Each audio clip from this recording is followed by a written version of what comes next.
मजलूमी के अंदर ही इनको डर होता है कि हमारे को कोई पकड़ लेगा तो हमारी बहुत बड़ी बेइज्जती होगी और हम एक बहुत बदनाम बन जाएंगे। तो ये भी एक खौफ होता है, लेकिन कोई खौफ रखने की ज़रूरत नहीं है। हमें पुलिस नहीं पकड़ती, हमारे मामले में पुलिस नहीं है, हमारे मामले में कोई अवामी ऐसे बंदे नहीं है, हमारा सेंटर वाला कोई सवाल नहीं करेगा। आप छोड़ के देख कर हमें इत्तला दें कि बच्चा हमने झूले में डाला है। एडी साहब हमारे साथ रहेगा, वो तमाम बातों को समझ के किस तरीके से सारा प्रोसीजर चलता है। मगर फरजाना, मेरा सवाल वहीं पर जाकर दोबारा आएगा। आपने कहा कि एक टैबू है, एक शायद इंटरप्रिटेशन हम क्लियर नहीं कर सकते इस्लामिकली, इसलिए हम कोशिश करें अलामा हमसे भी हमारी बात हो सके। क्या दी जाती है रीज़निंग कि क्यों? क्योंकि अरब माशरे में सबसे ज़्यादा अडॉप्शन होती थी, तो क्यों हम समझते हैं कि इस्लाम में अडॉप्शन को डिस्करेज किया जाता है? ये क्यों हमारे ऊपर परसेप्शन है? मेरा ख्याल है ये तो जो इस्लामिक स्कॉलर हैं वही बता सकते हैं कि क्यों इस्लाम के अंदर क्या तसव्वुर है। क्योंकि अडॉप्शन का तसव्वुर तो था, आपको मालूम होगा कि हजूर पाक ने खुद अडॉप्ट किया था उनका एक अडॉप्टेड। तो बाद में किस तरह से ये अडॉप्शन को एक तरह से गैर इस्लामी समझा जाता है, उसको तो मैं उस पर तो बात करने की पोजीशन में नहीं हूँ। मगर वो जो पहले आप बात पूछ रही थी कि लोग अडॉप्ट क्यों नहीं करते, ये रुझान क्यों है कि हमारे यहाँ बहुत कम लोग हैं जो सोचते हैं, मिसाल के तौर पे जिनके 2-3 बच्चे हैं वो आसानी से, अगर वो माशी तौर पर खुशहाल हैं तो वो आसानी से, सारे बेऔलाद लोग हैं वो भी डरते हैं अडॉप्ट करते।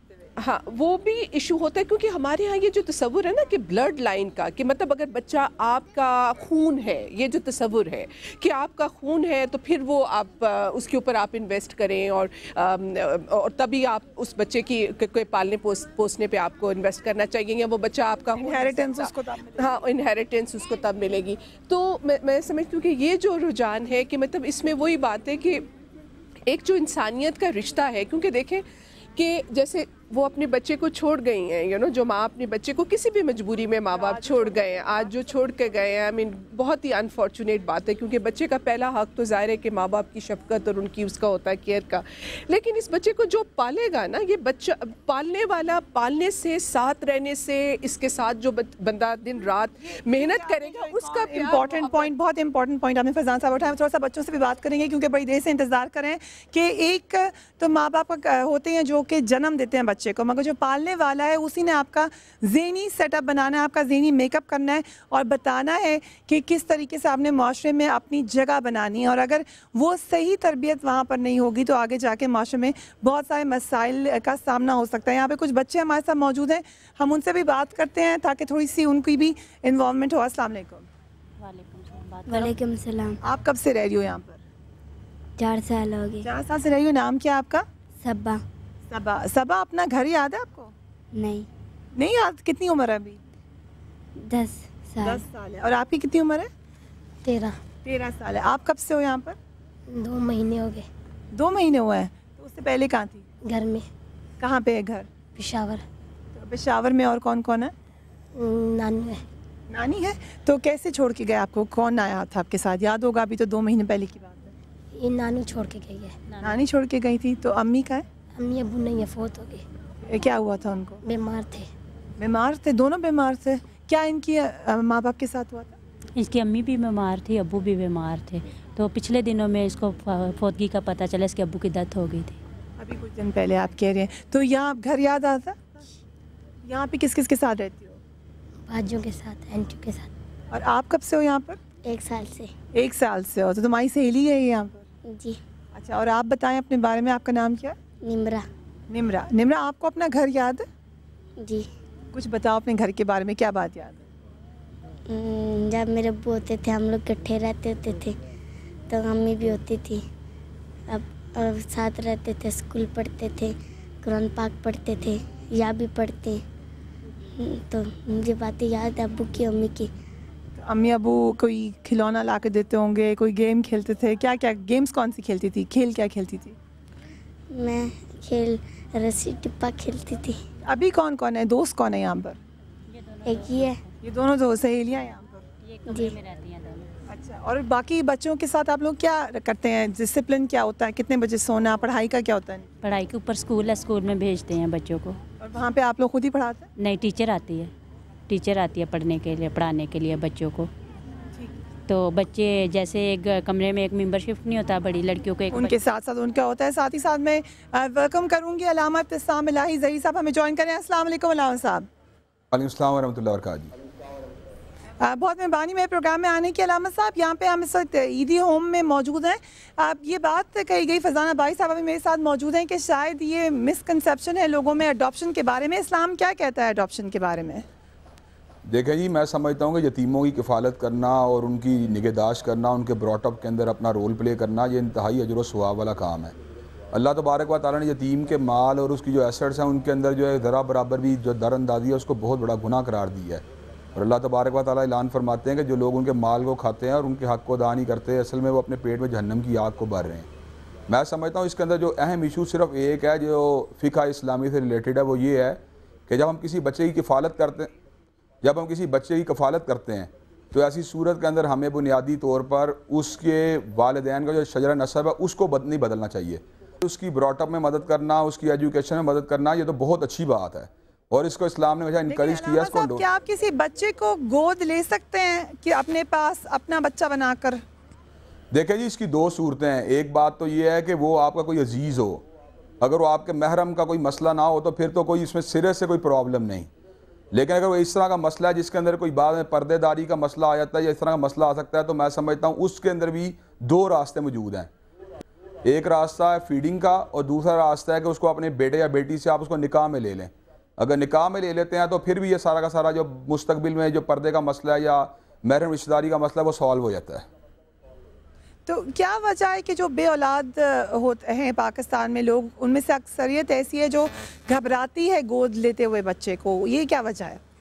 उसकी बुनियादी तौर पर वजह है कि हमारे सोशल जो स्ट्रक्चर है उसके अंदर बच्चों को जिस वक्त आप दूसरे को अपनी गोद लेते हैं तो लोग उसके बारे में जो बुनियादी तौर पे उस सूरत के अंदर लोग जो हैं वो इनके बारे में जो है ना गलत किस्म की बातें करते हैं। कई लोग कहते हैं शायद माद अल्लाह ये कोई नाजायज़ औलाद है या इस किस्म की ऐसी बातें कहते हैं जिससे इंसान का जो है ना इमोशनल उसके अंदर स्ट्रक्चर में कोई जो है ना वो उसको ईगो हर्ट होती है। इसकी वो ईगो प्रॉब्लम की वजह से बच्चों को अडॉप्ट करने से बढ़ाता है।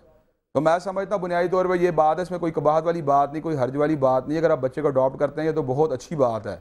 आपको उनकी परवरिश करनी चाहिए, उनका हुस्न सलूक करना चाहिए, उनकी तालीम और तरबियत का अहतमाम करना चाहिए और इसके ज़रिए आपको समझता हूँ दुनिया में जहाँ फ़ायदा हासिल होगा वहाँ पे आखिरत में भी जन्नत जो है हासिल करने के इम्कानात रोशन हो जाएंगे। जी, हम साथ ही साथ बताते जाएं, अल्लामा साहब हमारे साथ रहेगा और जो सवालात हैं उनके जवाबात हम देंगे। इस वक्त लाइन हम खोल देंगे थोड़ी देर में। आप लोग भी हमें कॉल कर सकते हैं और अपने जो मैसेजेस हैं वो रिकॉर्ड करवा सकते हैं। इन बच्चों के लिए कोई मैसेज देना चाहते हो तो आप उससे बात कर सकते हैं। फजाना भाई साहब, अल्लामा साहब तो कह रहे हैं बड़ा क्लियरली है इस्लाम में, तो फिर क्या वजह है, फिर किस तरीके से आप कह रहे हैं? साहब ने कोई ख़ास तफसील से मेरा नहीं ख्याल कि कोई कन्फ्यूजन दूर की है। जो आपका सवाल था, देखिए कफ़ालत एक चीज़ है और अडॉप्शन दूसरी चीज़ है।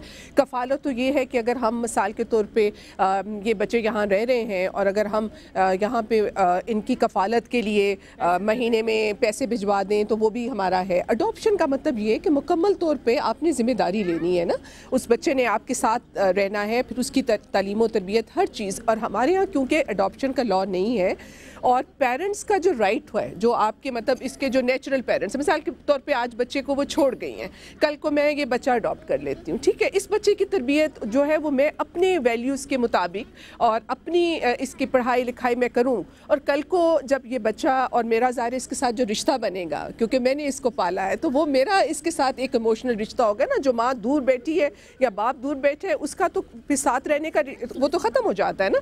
अब कल मैं इस बच्चे से मोहब्बत भी करूँ, इस बच्चे को पाल भी लूँ और फिर कल को 10 साल बाद इसके माँ बाप आपके कहें कि ये तो हमारा बच्चा है और हम इसको वापस ले जाने का हक रखते हैं। सवाल है अल्लामा साहब, उसका क्या फिर तरीकाकार होगा? अगर कोई आके क्लेम कर देता है बच्चा उनका है तो फिर किसका हक होगा? वक्फे पे जाने से पहले आपसे मेरा सवाल है।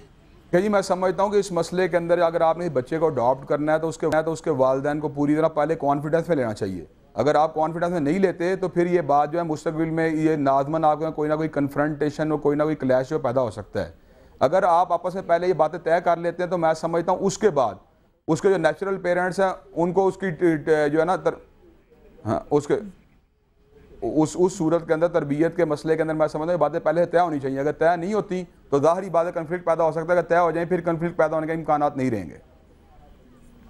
जी अलामा साहब, हम वक्फा लेंगे वक्त आपको, क्योंकि बच्चों के लिए आज हमने अपना प्रोग्राम डेडिकेट किया हुआ है। तो एक और बच्ची जिसको हम मुसलसल कवर करते हैं न्यूज़ बीट पर, वो है लैला। और लैला इस वक्त काफ़ी खुश होना चाहिए क्योंकि ख़बर ये आई है कि उसके वालिद इंशाल्लाह बहुत जल्द लैला से मिल जाएंगे। वक्फे के बाद लैला के पास चलेंगे और फिर वापस इन बच्चों से आपकी मज़ीद बात कराएंगे। आज हमारा थोड़ा सा फ़र्क किस्म का फॉर्मेट है प्रोग्राम का, क्योंकि हमने वक्त निकाला है बाहर आकर एक नए मसले की तरफ तवज्जो दिलाने के लिए, कुछ अपने आस पास रहने वालों का हाल अहवाल जानने के लिए।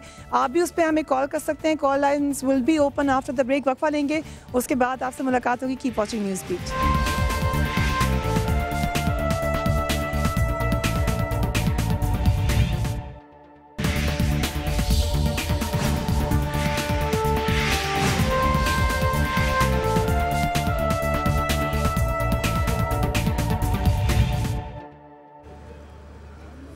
Welcome back. हम न्यूज़ बीट का स्पेशल प्रोग्राम कर रहे हैं आज ईदी सेंटर इस्लामाबाद से। ईदी साहब भी हमें ज्वाइन कर रहे हैं कराची से। फरजाना बारी मेरे साथ मौजूद है। अलामा इब्तिसाम हमें ज्वाइन कर रहे हैं और हम बात ये कर रहे हैं कि सब पाकिस्तान को जो बड़े बड़े चैलेंजेस दरपेश हैं उनको टैकल करने का हमने माशरती तरीके से क्या निज़ाम बनाया है। कहते हैं कि किसी भी कौम में दो लोग बहुत बड़े सरमाया होते हैं उस कौम का, एक उस कौम के बच्चे और एक उस कौम के बुज़ुर्ग।